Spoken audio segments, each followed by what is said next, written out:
Villa Ronald habla. Yo sé que les prometí un video de esto, That motherfucker back there is not real. pero me encontraba viendo estas películas para análisis que voy a usar en otros videos y me di cuenta de algo. Pero primero, contexto. Las películas que estaba viendo son The Silence of the Lambs, Red Dragon y Manhunter. Red Dragon y Manhunter son básicamente la misma película pero hecho en años distintos. Esto es porque las películas son adaptaciones de los libros. La trama general de estas películas es que se está intentando capturar a un asesino serial, anónimo, distinto para cada película, pero de los cuales es muy difícil hacer un perfil, porque estos no cuadran con los modelos actuales de la psicología, demasiado resbalosos para los manuales. Por lo tanto, requieren la asesoría de un asesino que ya fue capturado y que sí entiende cómo piensan. Estos serían los casos de James Gumb y Francis Dolarhyde, y me di cuenta que ambos casos tenían puntos en común. En ambos, el asesino mata para cumplir su fantasía. Cree que mediante estos actos, casi de manera ritualística, se está acercando a convertirse en lo que realmente es. Se acercan a su autoimagen, por fantasiosa o imposible que ésta pueda ser. En el caso de James, él quería ser mujer, así que secuestra mujeres, las mete en un foso, las obliga a colocarse una loción en el cuerpo, y luego de matarlas, usa la piel para crearse un traje de mujer. En el caso de Francis, él quería verse como el dragón rojo de una pintura que representa el dragón rojo del libro del Apocalipsis, quien en realidad es Satán, pero eso no es importante. Según entiendo, en los libros es un físico-culturista y lo que quiere es verse como en esa pintura. Sin embargo, su caso es un poco más complejo que el de James. Luego de matar a toda la familia, colocaba trozos de espejo en los ojos de mujeres hermosas, las madres generalmente, para que en sus ojos se viese reflejada la imagen que él tiene de sí mismo.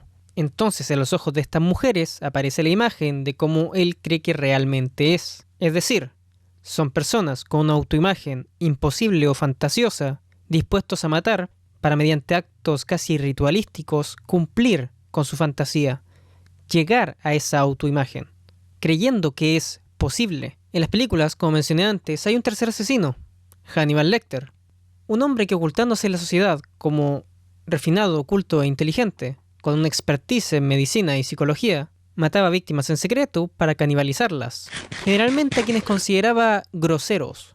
Es entonces que me propuse aplicar la lógica de las películas a las películas. ¿Será acaso que Hannibal también tiene una autoimagen que está intentando alcanzar y que canibalizar sea el ritual que realiza para llegar a ello? Bueno, es momento de que les hable de un concepto filosófico expresado por Friedrich Nietzsche en su obra Hacia voló Zaratustra. Hacia ese libro. Verán, durante la época, la gente se estaba volviendo nihilista. Con los avances de la ciencia, la gente se dio cuenta que las cosas se pueden explicar por la ciencia y no por Dios. Por lo tanto, mucha gente se empezó a volver atea y nihilista.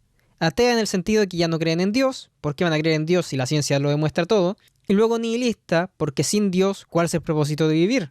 El propósito hasta entonces era la otra vida, el paraíso. Siendo este el caso y siendo más o menos contemporáneo con las ideas darwinistas de la evolución del hombre, aunque ampliamente malinterpretadas, Nietzsche se propone salvar el mundo. Ningún profesor de filosofía te lo va a decir así, pero básicamente se puede inducir de la información que tenemos. Viendo que la gente se está volviendo nihilista y sin propósito para vivir, la gente se muere, decide crear un sucedáneo que dé un incentivo para vivir, para lo cual idea una superación del hombre, pero no en sentido biológico, sino moral, lo que llama el Übermensch, que en alemán sería una palabra que significa el hombre arriba, generalmente traducido como el superhombre, o el hombre superior, o el hombre arriba de los hombres. Über en alemán viene a significar arriba, o arriba de.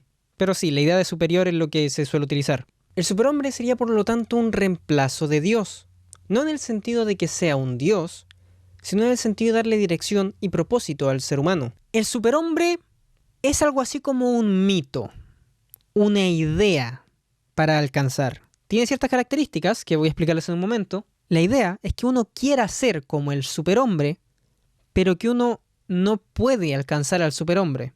A veces se define como que la vida es un puente entre tú y el superhombre. Y esto confunde bastante gente, porque hay muchos que piensan que el superhombre es algo alcanzable, a pesar de que te dicen que no es alcanzable. Que el superhombre es algo que va a llegar, o algo así, cuando el superhombre, insisto, es un mito. Y es normal que la gente se confunda. Te están diciendo que es inalcanzable, pero al mismo tiempo que debes intentar alcanzarlo. Antes de explicarlo de forma más clara, vamos a hablar de las características del superhombre. El superhombre tiene 4 características. En primer lugar, la libertad instintiva. Esto es, que el superhombre por naturaleza es solitario, es autosuficiente, es alguien que ha renunciado a la sociedad para tener su máxima libertad, ya que Nietzsche era de la opinión de que la sociedad te limita. A veces se habla de que te castra, pero no estoy seguro si es una traducción directa del libro. El superhombre vive según sus instintos, vive para satisfacer sus pasiones. La idea es hacer aquello que le es propio a su naturaleza y de ese modo no se castra su libertad debido a conceptos sociales. Yo había escuchado que además es alguien que sigue sus instintos pero de manera inteligente. Pero es posible que me esté confundiendo porque no pude encontrar ninguna fuente que hablase de esto. La segunda característica es la voluntad de poder. Aquí hay distintas interpretaciones, pero vienen alrededor del concepto de dominio. Para unos es la idea de dominar al resto. Por eso su voluntad de poder tiene la intención de dominar sobre los demás. Mientras que para otros, la idea es que no quiere que nadie le domine a él. Respecto a este punto, tengo mi propia interpretación. Es imposible que nadie te domine si tú no dominas al resto. El poder tiene que recaer en alguien. Por lo tanto, para tener tu propia libertad, tienes que dominar sobre el resto. Si estás en una situación de igualdad, significa que ellos te pueden imponer tanto como tú les impones. Por lo tanto, el propósito del superhombre es que no lo dominen. Pero como consecuencia de esto, tiene que ser alguien que domine sobre el resto. Así su objetivo no sea la tiranía y dominar sobre el resto. Pero esa es solo mi interpretación, y yo no soy ningún experto en filosofía. Algunos lo interpretan como dominio sobre el resto, y otros lo interpretan como que uno no sea dominado. En tercer lugar, fidelidad a la tierra. Esto viene a ser que no cree en la vida después de la muerte. La vida que tiene es esta y solo esta. ¿Y por qué no tiene que creer en la vida después de la muerte? Básicamente por la cuarta característica. Y porque las religiones, según Nietzsche, te limitan. Tu objetivo en esta vida, según las religiones, es vivir de acuerdo a una serie de normas para que en la otra vida puedas vivir bien. Y de ese modo, en esta vida no puedes alcanzar tu máximo potencial. Por último, cuarta característica, deseo del eterno retorno. Esto quiere decir que una vez muere, si le dan la opción de volver a vivir su misma vida, él querría volver a vivir su misma vida. ¿Por qué? Porque ha vivido de acuerdo a su propia naturaleza, ha vivido una vida perfecta. Y si ha vivido una vida perfecta, cualquier otro tipo de vida no lo vale. La vida que él querría vivir es la vida perfecta. Y querría hacer todo de la misma manera que lo hizo la vez anterior. Esta característica se pone más para comprobar si es que tú eres adepto a ser el superhombre y si has vivido de acuerdo a tus impulsos y a tu naturaleza. Si la idea de volver a vivir tu vida no te gusta, significa que tu vida no ha sido perfecta. Se podría interpretar de hecho que no estás contento con tu vida. Tu vida era perfectible. Si estuvieses adepto a la teoría del superhombre, querría volver a vivirla solo para perfeccionarla, hasta el punto en que llegues a la perfección, y entonces querría volver solo para mantener esa perfección. En otras palabras, el superhombre vive una vida con la que está contento y por lo tanto quiere volver a esa vida donde estaba contento. Ahora, para volver a explicar el concepto del superhombre, antes dijimos que era un mito. Y se explica muchas veces por múltiples profesores de filosofía que el superhombre no es una persona física, o al menos no se cree que sea una persona física. Es un mito, una idea. Pero esto de que es un mito, es un ideal, es fácilmente malinterpretable. Mucha gente directamente lo ignora y empieza a comparar figuras reales con el superhombre. Les voy a explicar el superhombre de la forma más simple que puedo. ¿Han escuchado la frase ¿qué haría Jesús? Pues el superhombre es el Jesús para los ateos. Y sí, lo sé, suena como comerse una hamburguesa not burger. Los creyentes que usan la frase ¿qué haría Jesús? La usan cuando se encuentran en un dilema moral y no saben cómo actuar. Entonces ponen de ejemplo los actos de Jesús para saber cómo actuar. Si Jesús estuviese en esta situación, ¿qué haría él? Y de ese modo toman su decisión. Ahora, en ningún momento la persona que dice ¿qué haría Jesús? Está pensando que él o ella es Jesús, o que puede llegar a ser Jesús. Eso es imposible. Pero sí pueden intentar acercarse a lo que ellos perciben como la moral perfecta. Y esa es básicamente la idea del superhombre. Se lo repito esta vez, pero ahora que tienen la explicación van a entenderlo mejor. Es un mito inalcanzable, un ideal de la superación del ser humano, de cómo cada individuo podría llegar a ser, su máximo potencial, para lo cual tiene 4 características, y la vida es el puente entre nosotros y el superhombre, lo que podríamos llegar a ser. Preguntémonos entonces, ¿qué haría el superhombre? Con todo eso dicho, el superhombre es un concepto que religiosamente, más que filosóficamente, es odiado. ¿Por qué? Porque el superhombre rechaza las normas sociales, morales o incluso legales, si éstas no son convenientes para alcanzar su perfección. Por lo tanto, puede darse el caso de que el superhombre considere como correcto matar a otra persona, si eso le ayuda a alcanzar su perfección. El superhombre crea sus propios valores, y eso es peligroso. Ahora, volvamos al punto del video. Hannibal Lecter, y lo que hemos visto en los otros 2 casos. La creencia de que pueden alcanzar una autoimagen, por fantasiosa que ésta sea, y están dispuestos a matar para ello, ya que creen que al matar y realizar estos rituales intermedios, están acercándose a esa imagen. Yo no digo que Hannibal sea el superhombre, yo digo que Hannibal cree que él es el superhombre, que al igual que muchas personas ha malinterpretado el concepto. Para esto, lo primero que tengo que demostrar es que Hannibal sepa de filosofía. Dado que no me he leído los libros y solo trabajo con lo que vi en las películas, por un lado podemos inducir que sabe filosofía por su apariencia intelectual, académica, y específicamente en 2 cosas. La frase Quid pro quo, I tell you things, you tell me things. Que es una frase en latín, normalmente la vas a encontrar cuando estudies filosofía o leyes, y la frase es algo incidental. No, that is incidental. Que si entiendo correctamente, incidental viene a ser un sinónimo de accidental en términos filosóficos, lo cual viene a ser términos de la esencia, la naturaleza y lo accidental, pero creo que se tradujo incidental como accidental. Esto viene por allá de Aristóteles. Y en el contexto que lo estaba usando, se refería a que era una situación que ocurrió secundariamente, un medio para un fin, pero no el fin en sí mismo. Hablaba de cómo James no mata mujeres por el hecho de matar mujeres. Él mata por su fin último, el cual es ser mujer. Eso sin contar que manda a Clarice a leer a Marco Aurelio. Read Marcus Aurelius. Of each particular thing, ask, what is it in itself? What is its nature? Bueno, ahora comparemos las características del superhombre y veamos si que Hannibal cumple o a lo menos cree cumplir las características para ser el superhombre. En primer lugar, fidelidad a la tierra. Es fácil suponer que si uno es ateo, por consiguiente, cumple con la fidelidad a la tierra, de no creer en la otra vida. Pero no exactamente. Un ateo, por definición, es una persona que simplemente no cree en Dios. Es posible que haya ateos que crean en la otra vida, o en la reencarnación o similares, pero que no crean en dioses. Son los menos. Normalmente el ateo viene con el pack completo. Así como también existe gente que cree en Dios, pero no cree en la otra vida, como sea. Suponiendo que estemos hablando del modelo clásico de ateo, podemos inferir que Hannibal es ateo.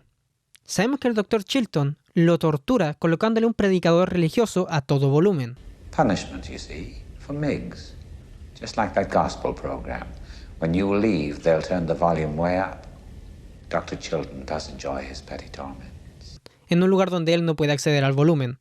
Para un ateo, escuchar a un predicador religioso es muy molesto, porque para un ateo, todo lo que dicen estos predicadores religiosos es errado, o la mayoría al menos. Los consejos suelen estar bien, pero toda la idea de la otra vida y Dios, los ateos lo ven como ridículo, absurdo y un error. Por lo tanto, sinceramente, no se me ocurre un mejor modo de torturar a un ateo.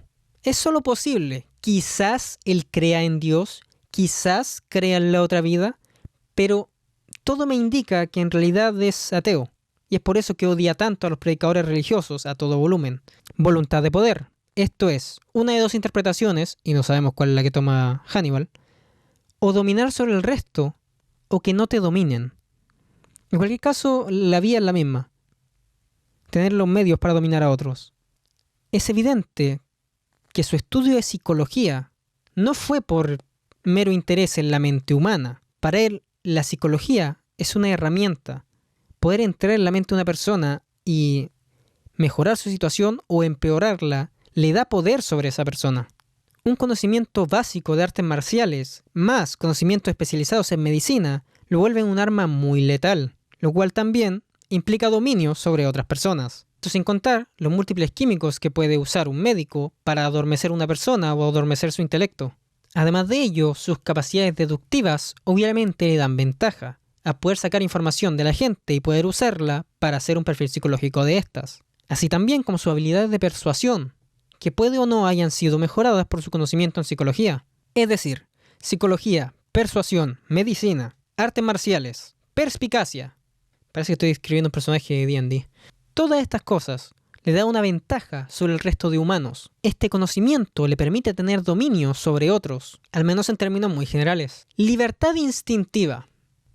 Obviamente, vive para satisfacer sus instintos y pasiones, sin importarle las normas morales, éticas, sociales o legales, siguiéndolas solo si coinciden con sus objetivos. Esto último lo digo porque no se aleja totalmente de convenciones sociales. Un hombre inteligente, culto y refinado es normalmente visto como superior a un estúpido, mamarracho e ignorante. Estas últimas características son vistas como negativas y por lo tanto, si alguien posee estas características, normalmente se le ve como menos que el hombre promedio, quien debería ser algo así como un estado neutro. En cuanto a la soledad e independencia, hasta donde yo entiendo, Hannibal vivía solo y era soltero. Vive en la sociedad en la que vive por decisión propia, sin adherirse a sus valores, y cuando ésta deja de serle útil, se mueve otra. Por último, el deseo del eterno retorno. No puedo asegurarlo. No sé si Hannibal querría volver a vivir su vida. Para eso tendría que creer que vivió una vida perfecta. Pero a su vez, obviamente no tiene remordimientos por lo que hace. Oh, he's a monster. Pure psychopath. Sin contar el haber sido capturado por Will Graham, diría que está orgulloso de cómo ha vivido. Aquí es únicamente mi intuición lo que está hablando, no tengo pruebas. Pero creo que si le preguntasen si querría volver a vivir su vida, diría que sí. Como podemos ver, la perspectiva de Hannibal más o menos encaja con alguien que quiere ser el superhombre. No es certero, pero es cercano. Si mi teoría fuese cierta, explicaría por qué canibaliza. ¿Por qué mata gente grosera y maleducada? La muerte de Misha, para él, no fue un evento traumático. Fue una revelación. Hombres que se comen a una niña. Los poderosos comiéndose al débil. Superior sobre el inferior. Ahí, lo que vio fue una forma de colocarse sobre los hombres. Los devora porque los ve como inferiores. En cuanto a la gente grosera, en particular, es gente con características especialmente negativas, que en lugar de buscar su perfección, la destruyen. Son hombres inferiores a los hombres promedio, y por lo tanto no tendrían nada que ver con las mujeres o su deseo por ellas. Ese es un detalle incidental. Da la casualidad de que ser educado es algo que se ve especialmente al tratar con mujeres. Por todo esto de ser un caballero, ¿saben? Por lo tanto, es más fácil ver si alguien es maleducado o descortés cuando se le ve tratar con una mujer.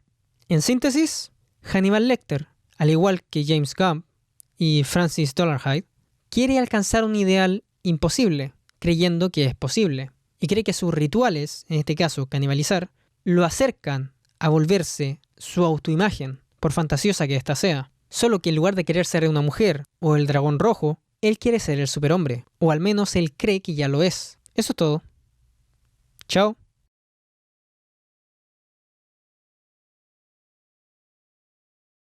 Qué rara suena mi voz. Puedo hacer el video todo así, todo el video. Probablemente sería bastante sexy. Yeah. Es hora de que les hable de un concepto filosófico expresado por Friedrich Nietzsche.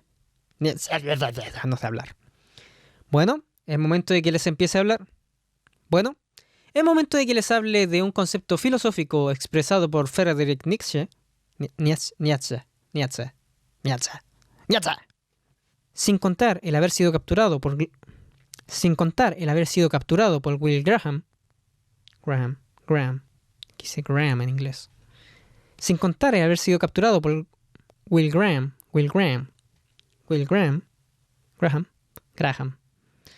Sin contar el haber... Es evidente que él aprendió psicología para poder manipular a la gente de forma mental. Suena como estoy hablando un Pokémon de tipo psíquico. Según el doctor Churchill,